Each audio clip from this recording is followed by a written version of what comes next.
নমস্কার, আমি শুভ। আপনারা দেখছেন জিটিভি, দ্রুত হচ্ছে সবার সাথে। বলতে পারবো না, সেটা কংগ্রেস সভাপতিকে জিজ্ঞেস করবেন, তিনি ভালো উত্তর দিতে পারবেন। আমি কংগ্রেস সভাপতির স্পোক্সপারসন তো নই। না, ব্যাপারটা যে তৃণমূল খুব হতাশাগ্রস্ত হয়ে গেছে, তাই তারা ডেসপারেট হয়ে যাচ্ছে, আক্রমণের রাস্তা নিয়ে নিচ্ছে। প্রথম তাদের এই রকমের তেজ ছিল না, এই রকমের আক্রমক ছিল না তারা, কারণ তখন তারা ভেবেছিল যে সব ঠিকঠাক চলছে। কিন্তু এখন যত ফেজ এগিয়ে যাচ্ছে, তত তৃণমূল বুঝতে পারছে তাদের পায়ের তলার মাটি হালকা হয়ে যাচ্ছে। আর যত তারা বুঝতে পারছে তাদের আগামী দিনের ভবিষ্যৎ উজ্জ্বল নয়, বিবর্ণ ভবিষ্যৎ, তত বেশি বেশি করে তারা আক্রমণাত্মক হচ্ছে। তাই এদের আক্রমণ দিনের পর দিন বাড়বে, নির্বাচনের পর আরো বাড়বে। যদি যাই, আমি সেটাকে সমর্থন করি না, কারণ যারা এই ধরনের সংগঠন করে থাকে তারা সব ধর্মের মানুষকে সেবা করার মন্ত্র নিয়ে এই ধরনের সংস্থার সঙ্গে জড়িত থাকে। যদি কেউ মনে করে যে প্রধানমন্ত্রী কেন, কাউরির মঞ্চেই যাওয়া উচিত, না কংগ্রেস না বিজেপি না তৃণমূল, কাউরির মঞ্চেই এই সমস্ত মানে যারা ধর্মীয় সংগঠনের নেতা, যারা ধর্মীয় সংগঠন করে থাকেন, তাদের যাওয়া উচিত না। জবাব চাওয়া হয়েছে যে তাকে সম্মানহানি এবং বিভ্রান্তিমূলক যে মন্তব্য করেছে তার সম্মানহানি করতে পারে, প্রত্যেকটা ব্যক্তির অধিকার আছে। তো যার কথা বলছে সে এখানটায় সেইভাবেই পরিচিত, তার পরিচিতি নিয়ে এখানে বহু মানুষের কোশ্চেন আছে। সে কমসে কম সাধু বা সন্তের বা সন্ন্যাসীর যে চরিত্র হওয়া উচিত সেই চরিত্র তার নেই, এটা এলাকার সব মানুষ জানে। সে সরাসরি রাজনৈতিক ব্যক্তিত্ব হিসাবেই এলাকার মানুষের কাছে পরিগণিত হয়। আমরা কোনো ষড়যন্ত্র করি না। ষড়যন্ত্র করে এই দেশকে সাম্প্রদায়িক বিভাজনের দ্বারা বিভাজিত করার মধ্য দিয়ে বিজেপি এবং সংঘ পরিবার তারা এই দেশের সর্বনাশ নিজেরা ঘটাচ্ছে সারা পৃথিবী জুড়ে। তাই উন্নত দেশগুলো আজ সমালোচনা করে বলছে যে ভারতবর্ষে গণতন্ত্র বিপন্ন। এটা আমার কথা নয়, ভিডেম সারা পৃথিবীর সমস্ত দেশের যেখানে গণতন্ত্র আছে তার যে তালিকা তৈরি করেছে, লাইটটা বন্ধ করুন, তার যে তালিকা তৈরি করেছে তাতে তারা বলছে যে ভারতবর্ষে গণতন্ত্র বিপন্ন। এখানে যেটা হতে চলেছে সেটা, বা এখানে যেটা হচ্ছে সেটা কি, ইলেকটোরাল অটোক্রেসি, অর্থাৎ নির্বাচনের মধ্যে দিয়ে জিতে ভারতবর্ষের গণতন্ত্রকে হত্যা করার প্রক্রিয়া চলছে। যেটা গত 10 বছর ধরে নরেন্দ্র মোদী করেছে, সেটার নাম ইলেকটোরাল অটোক্রেসি।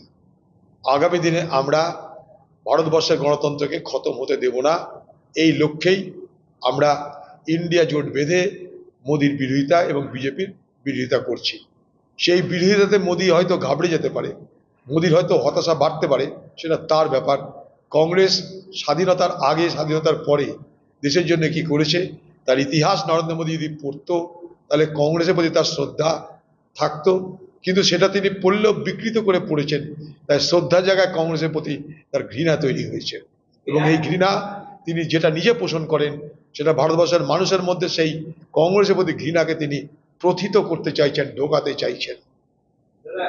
আরো বলেছেন এরা একে অপরকে গালি দেয়, দিল্লিতে বন্ধুত্ব করে, এটা ডবল খেলা, এটা এটা আমাদের রাজনীতি। আমাদের কোনো ডবল রাজনীতি নেই। ভারতবর্ষের কংগ্রেস বিজেপি পার্টি তারা কি করেছে সেটা দেখুক। বিভিন্ন রাজ্যে যে অপারেশন লোটাস করেছিল, যে অপারেশন লোটাসের মাধ্যমে বিরোধী দলকে ভাঙিয়ে পয়সা দিয়ে টাকা দিয়ে ভয় দেখিয়ে তাদের সম্পূর্ণ বিরোধী যারা রাজনৈতিক দল তাদের সঙ্গে জোট বেঁধে তারা সরকার চালায়। বিহার দেখুন, মহারাষ্ট্র দেখুন। অতএব মোদীকে বলবো যে ধর্মের কথা অপরকে না বলে ধর্মের কথা আপনি শুনুন, আপনি পড়ুন, আপনি আচারী ধর্ম, আগে নিজে ধর্ম পালন করুন, তারপরে লোককে শেখান। তৃণমূলের কখনো সে বিজেপির, কখন কার দলের তিনি সমর্থক, সেটা নিয়ে মানুষের মধ্যে যথেষ্ট বিভ্রান্তি আছে। রামকৃষ্ণ মিশন থেকে ভারত সেবাশ্রম সংঘ সন্ন্যাসীদের নিয়ে যখন প্রায় দেশ জুড়ে একটা বিতর্কের জায়গা তৈরি হয়েছে মুখ্যমন্ত্রীর বক্তব্য, তখন অভিষেক বন্দ্যোপাধ্যায় বলছেন ঈশ্বরচন্দ্র বিদ্যাসাগরের আবক্ষমন্ত্রী তৃণমূল ভাঙে, এই বিজেপি ভাঙে, এবং যারা বলছেন এই বিদ্যাসাগর যদি না থাকতো, রামমোহন না থাকতো, তাহলে অমিত শাহর মতো লোক তারা যে নামটাই লিখতে পারত। দেখুন, সেসব জানা নেই আমার, কে কোথায় কি বলছে না বলছে। তবে যারা সাধু সন্ত বা যারা বিভিন্ন ধর্মীয় সংগঠনের নেতারা আছে, আমরা তাদেরকে বিভিন্ন জায়গায় বিভিন্ন চেহারায় দেখে থাকি। কিন্তু ভারত সেবাশ্রম সংঘ এবং রামকৃষ্ণ মিশন এই দুটো সংস্থার সঙ্গে বাংলার ওতপ্রোত সম্পর্ক। কারণ যেখানে স্বামী বিবেকানন্দ, ঠাকুর রামকৃষ্ণের নাম জড়িয়ে, সেই রামকৃষ্ণ মিশন শুধু ভারতবর্ষে নয়, সারা পৃথিবী জুড়ে তার খ্যাতি একটাই, তারা দেশ সেবা করে, তারা মানুষের সেবা করে। ঠিক একইভাবে ভারত সেবাশ্রম সংঘ, তারাও দেশ জুড়ে, পৃথিবী জুড়ে তাদের সংগঠন, আমি তাদেরকে জানি, তাদেরও দেখেছি, তারাও দেশ জুড়ে বিপদে আপদে মানুষের সেবা করাই তাদের মন্ত্র। তার মধ্যে কি বিচ্যুতি নেই? নিশ্চয়ই আছে। সেই বিচ্যুতির কোনো কোনো উদাহরণকে সামনে রেখে আজকে শাসক দল, যারা ধর্মের নামে দেশে রাজনীতি করতে সিদ্ধহস্ত, যারা ধর্মকেই দেশের রাজনীতি সব থেকে বড় হাতিয়ার বলে মনে করে, যারা ভারতবর্ষে হিন্দু মুসলমান রাজনীতি করাকেই রাজনীতির একমাত্র পন্থা বলে মনে করে, তাদের মুখে এ ধর্মের কাহিনী মানায় না। এটা খুবই নিন্দাজনক ঘটনা, আমি এটা তীব্র নিন্দা করি। আমরা তার জন্য এফআইআরও করেছি। সে আমাদের সারা দেশের সভাপতি কংগ্রেস দলের, তার সম্মান রক্ষা করার দায়িত্ব আমাদের সকলের। তাকে আমরা সবাই শ্রদ্ধা করি, সম্মান করি, তিনি সর্বোচ্চ পদে আসীন। তাই স্বাভাবিকভাবেই তাকে অপমানও করা আমরা কোনোভাবেই মেনে নিতে রাজি নই। তার জন্যই আমরা পুলিশকে এফআইআর দায়ের করেছি।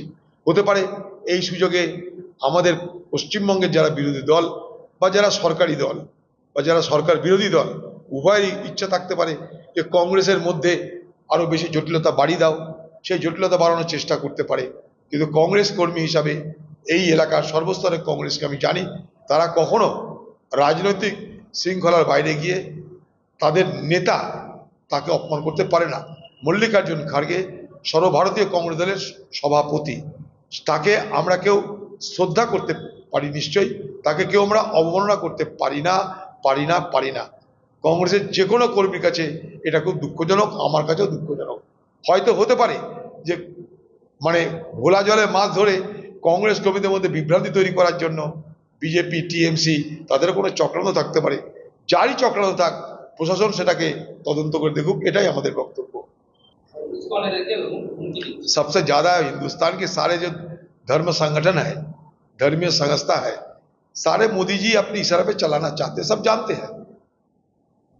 सारे हिंदुस्तान নির্বাচন ভূমিকা যদি সন্তুষ্ট না বলতেই পারে।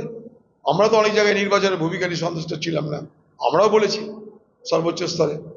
যেমন সালারে বারবার কমপ্লেন করা সত্ত্বেও সালারের ওসিকে সরানো হয়নি, বলেছি আমরা। সে ওসিকে যদি সরানো হতো তাহলে সালারে এত বড় ভোটের কারচুপি হতো না, ফলস ভোটিং হতো না। হয়তো বুথ দখল করেনি, কিন্তু ফলস ভোটিং অবশ্যই হয়েছে। তার বিরুদ্ধে আমরা নির্বাচন কমিশনের কাছে পুনরায় নির্বাচন চেয়েছি। সেটাও তো নির্বাচন কমিশনের বিরুদ্ধেই অভিযোগ বলতে পারেন। নির্বাচন কমিশনের সব কাজে আমরাও সন্তুষ্ট নই, কিন্তু নির্বাচন কমিশনের উপর ভরসা করতে হয়, কারণ কেন্দ্রীয় নির্বাচন কমিশনের আওতায় আমাদের ভোট করতে হয়। তারা কেন্দ্রীয় বাড়ি দিয়েছিল বলে তাও ভোট তো হয়েছে, এটা মানতে হবে আমাদের। আপনারা এতক্ষণ দেখছিলেন জিটিভি, দ্রুত হচ্ছে সবার সাথে। জিটিভির আরও নতুন নতুন খবরে আপডেট পেতে এক্ষুনি লগ ইন করুন www.gtblivenews.com।